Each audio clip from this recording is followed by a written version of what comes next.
Welcome back to the Feature Engineering series. In previous video, we handled missing values. Today, we focus on categorical features, values that are text-based or belong to categories. Machine learning algorithms cannot directly understand text. So, we must convert categories into meaningful numerical values. Categorical features are variables that contain labels or groups instead of numbers. For example, gender, cities, colors, product types, job roles, and so on. Since ML models work only with numbers, we must transform these categories into numeric values. Categorical features can be of two types. Nominal features have no order, like colors or gender. Ordinal features have a clear order, like sizes or skill levels. The type of category decides which encoding technique we should use. Encoding categorical variables is important because machine learning algorithms only understand numerical values.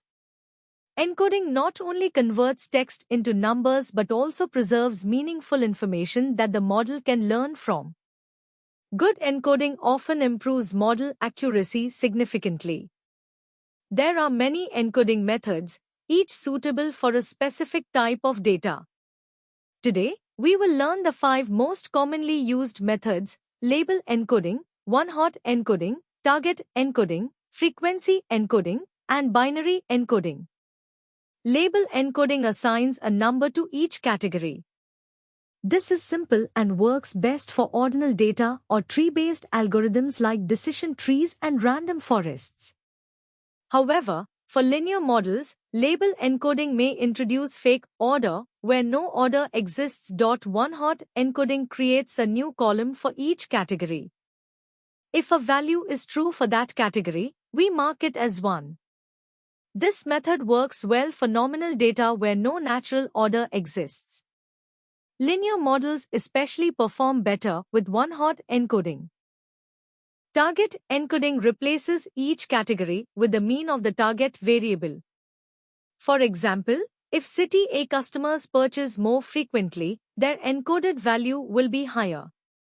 Target encoding is powerful when dealing with high cardinality features, columns with many unique categories. But it must be used carefully to avoid overfitting. Frequency encoding converts each category into the frequency of its occurrence. This captures how important or common a category is within the dataset. It works well when the number of categories is large.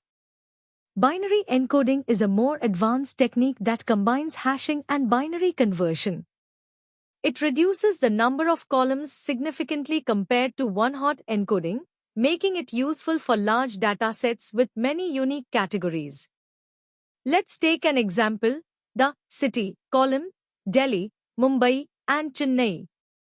Depending on the model and dataset size, we can use label encoding, frequency encoding, or even advanced methods like target encoding.